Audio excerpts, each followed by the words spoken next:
Hi, everybody, and welcome to Cad1133 and Cad2131. This is Lab 6 in our CAD for Electronics course. Today, we're going to finish up our PCB layout, and I want to talk to you a little bit about manufacturing and some custom graphics. So let's start out by talking about custom graphics. Why would you want to do it? First of all, that's the first question. And the answer is that it really adds some personal flair. You have to have your 15 pieces of flair, but it also adds a level of professionalism and uniqueness to your circuit board. So you can imagine having your company logo or your personal sort of information available to you on your circuit board. And so that's fantastic and very professional thing to do. All right, so let's start out by creating a 2D graphic on our PCB. And so simple enough, what we can do is we can use the 2D graphic mode, make sure that we are in silkscreen, and draw, in this case, you could draw 4 line segments, or you could draw a rectangle. Okay. There's a rectangle and a rectangle, and that's easy enough. Maybe instead we make them a little bit bigger. So, there we go. And, if we're making the Durham College logo, so it's got that little rounded piece. And so the way we would do that is actually with a 2D closed path. And so in this case, we can go here, we'll go down 3. And in order to make the little loopy piece, if you hold the control, it will actually create a loop. And that goes the same for basically your tracks, right? It would be the same deal. And obviously, in this case, I'm not happy with the spacing, so I'm just going to grab it and move it around until I get the spacing that I want. Okay, and so that's reasonable. Take your time. Pause the video if you want. You can work on this, and when you get it the way you like, you can actually save this as a symbol. So we'll highlight it, and then we will make this a 2D graphics symbol, and we'll give it a name. I'll call it a DC logo. And now we can actually place our DC logo anywhere we want. Okay, really handy tool. So once you create your company logo, for example, you wouldn't have to do this each time.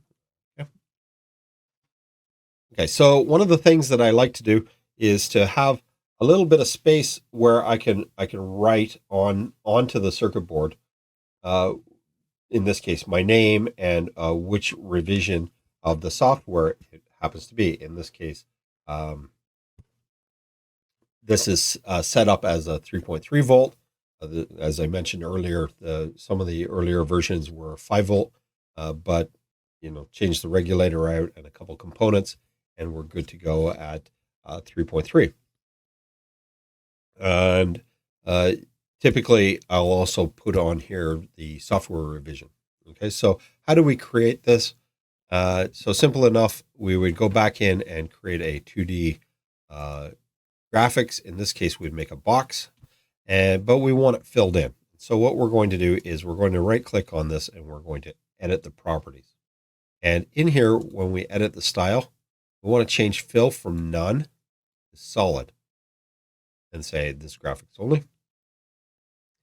And there we go. It's that easy.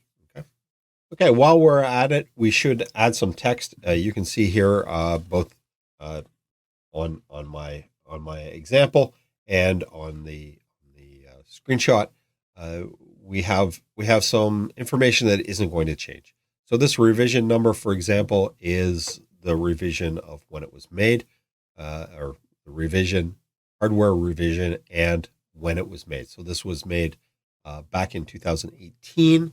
I created this, and it was done for Durham College, and there's the little DC logo. There's a few things that we should be aware of. One is you typically don't like to have your uh, vias and text sort of collide like this. It does create a bit of a problem sometimes, but in this case, we're not too worried about it. All right. So what other 2D text would we like to put in? So I had mentioned that our op amp area was a development area. And so I've created these little triangles here. These are the symbol for an amplifier, and I've indicated positive and negative and shown kind of how they're wired up. And so again, this is something that you can create once and then lay in multiple times, or because it's something you're probably not going to need after this drawing, you could literally copy and paste it in so that you have this nice representation. One thing that you want to do though is make sure that it's in its final location ish when you place this, because we don't want to have to move it around too awfully much. Be aware of the space on your circuit board when you start to do this, and maybe hold off till the end of the lecture to do this. Okay, so we've talked about high frequency interference bothering our electronics previously, and we talked about with, for example, our power supply, that we wanted to have an isolated ground. And so these grounds and guards, they work in both directions. So if we can trap the noise being emitted, that's great. But where we can't eliminate all of it, perhaps it's an external source, we can try to protect our sensitive electronics. And in this case, we actually want to create a little ground plane on the top copper as well as the bottom copper that are tied together around our RTC. And the reason being is any stray noise coming in could start to interfere with our circuitry. And so the same as we did last week or 2 weeks ago about with creating a ground plane on the bottom copper, we can create a ground plane in this case with the top copper. And we've created just some vias here that I've linked to our ground. Okay, when we go to lay out our traces, I had mentioned earlier that important traces should be laid in manually, things like your power rails and power supply. But there are also applications like this where we're looking at having a bus, so a series of wires that are running from a set of pins to a set of pins, and it would make sense to lay them in manually so that they're nice and neat and clean. And so this whole section I've laid out manually as far as the resistors and the IO expander. All right. So I encourage you to lay them in manually before using the auto route.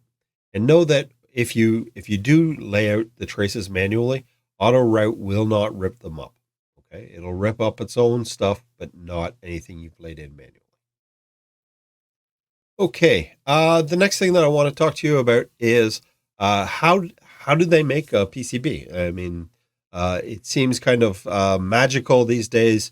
We create a schematic, a PCB layout, we output it as a Gerber format, and we send it to a factory somewhere, and they send us back a finished circuit board, and that's great. But we should understand what's going on inside, because there's going to be opportunities where people start to ask you questions when you're sending out your circuit board. For example, what thickness of FR4 do you want? And the question, your reply should not be what's FR4. So let's talk a little bit about it. FR4 is the substrate, so it's the base. That's the fiberglass material, if you would, that runs through the center of the part. And the way this works is they take this fiberglass and they put a copper layer on the top and or the bottom, and then they go through a series of putting a resist on it so that basically the chemicals, the acid, cannot eat away your circuit, and so they use optically sensitive materials to harden these areas. They etch away or eat away the copper that isn't required, and then they remove the resist and from there drill the holes and then plate it and so on.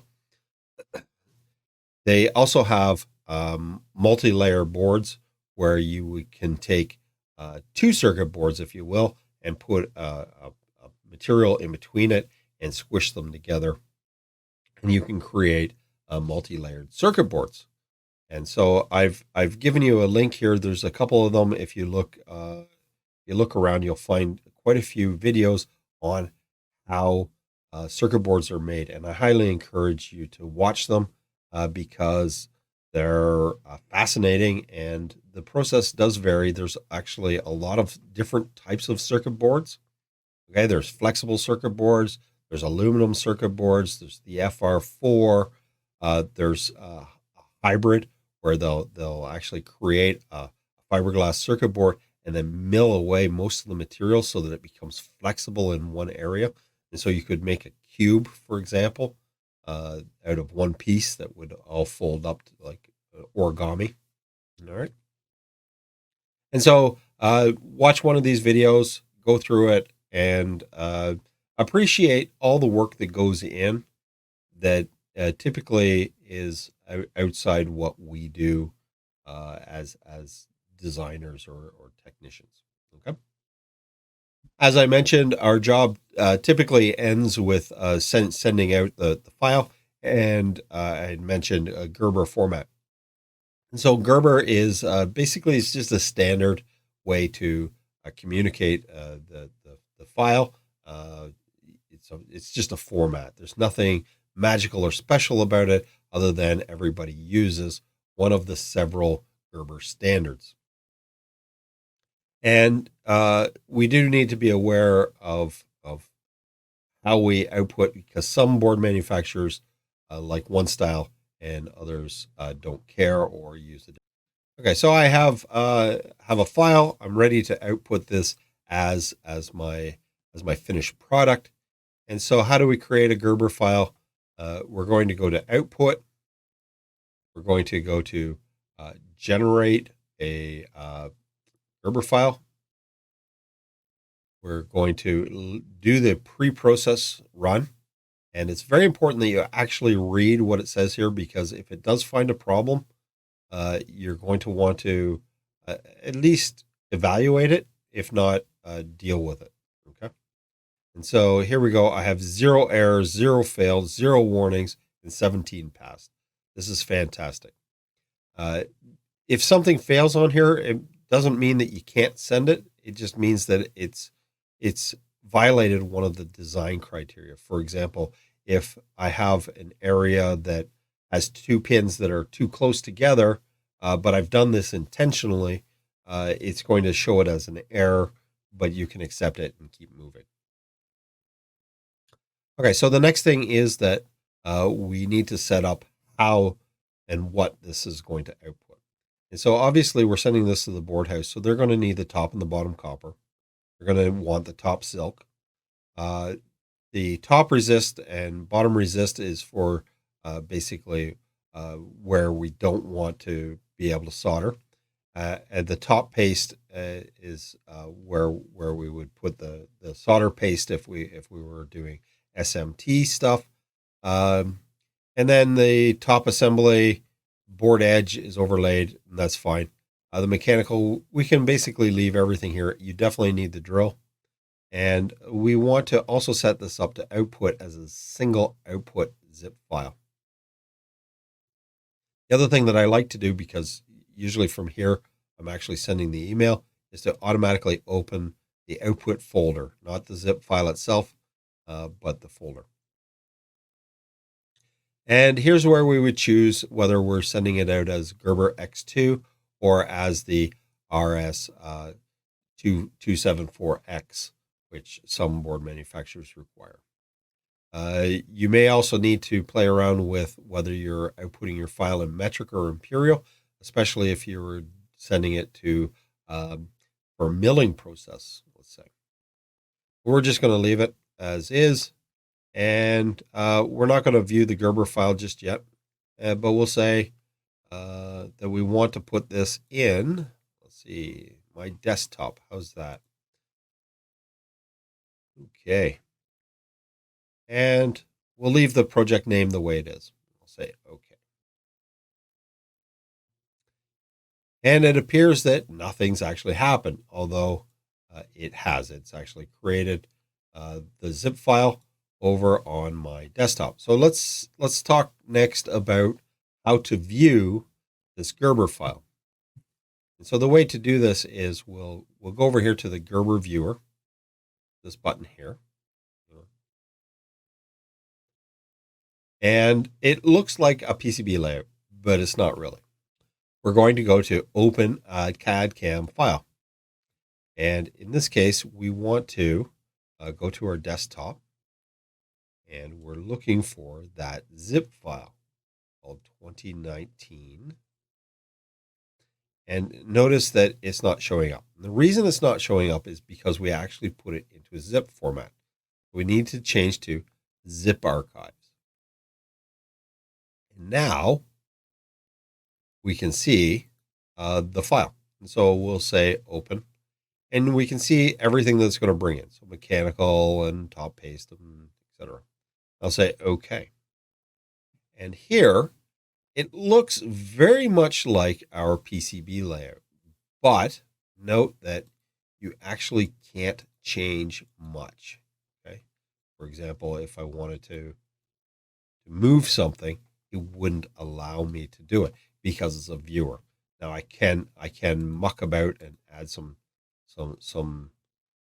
detail here and there, but it's not really recommended.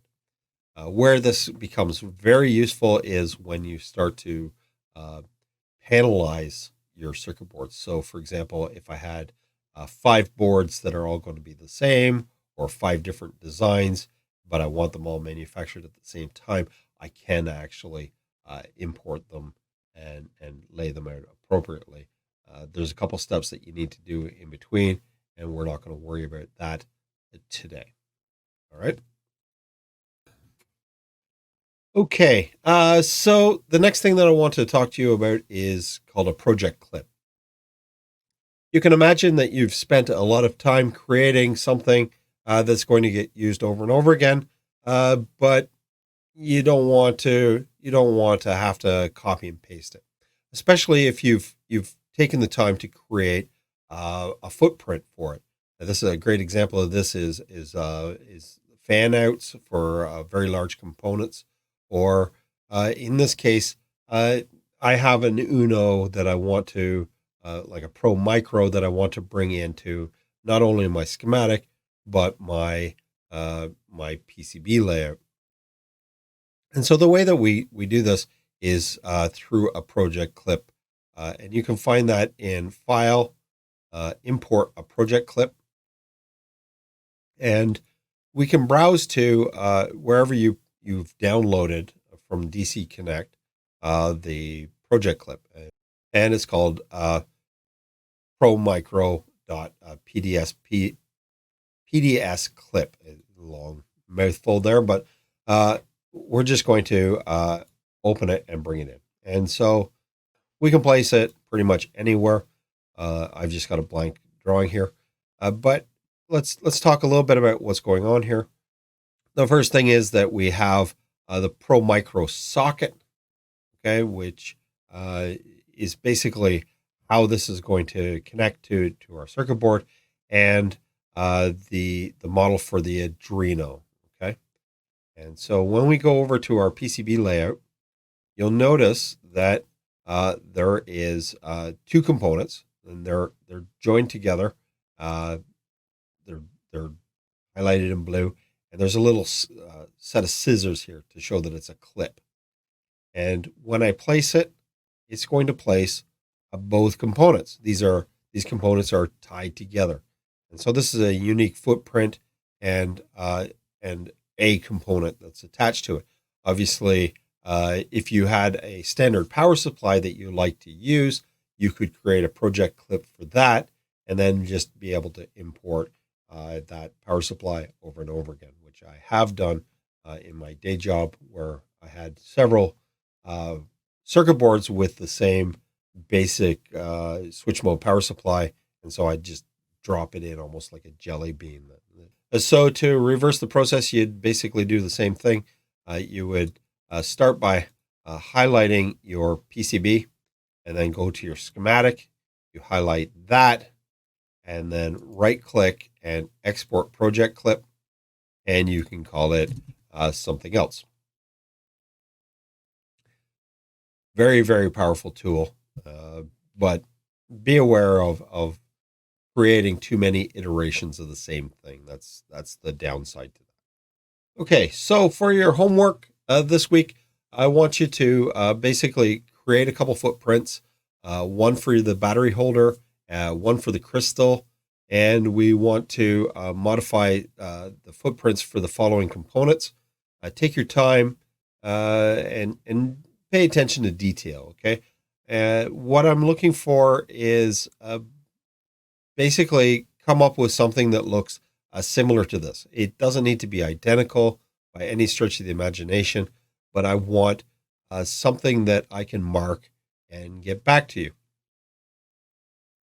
Now, the finished PCB, remember that we only need the first year populated, but it should look like this when we're finished. And I do want you to output for your homework the CAD/CAM file, as well as I want a PDF of all of the pages, okay? So all of the layers, all on separate pages. And if you don't remember how to do that, go back to the previous week and take a look at that. All right. Big news. Next week is test number 2. Again, it's going to be open book. You're going to have 2 hours to create a PCB and a schematic. There is going to be a footprint and creation. So be aware of that. Familiarize yourself with Ohm's law and Kirchhoff's voltage law. You're definitely going to need to do that. It's going to be ideal for you to simulate it. We're going to be modifying some components. You're going to be playing around with the net classes, the design rule manager, creating some graphics. I want some mounting holes in it. And if you want to study up, you can take a look at the data sheet for an LMR 62014. Okay, so that's your big hint. Take a look at that data sheet and familiarize yourself with that so that you don't have to spend a lot of time looking at the data sheet on test day. All right. As always, if you have questions, comments, suggestions, please email me right away, especially if you're struggling. I want to hear about it now rather than later. And a lot of homework to go through, but know that we're getting towards the end. Typically, if depending on how things are going with health concerns, I'd like to get you a circuit board soon, and maybe we'd be able to populate it, but we'll see. All right. Hope you're having fun with this, learning lots, and have yourself a great day. All right. Bye now.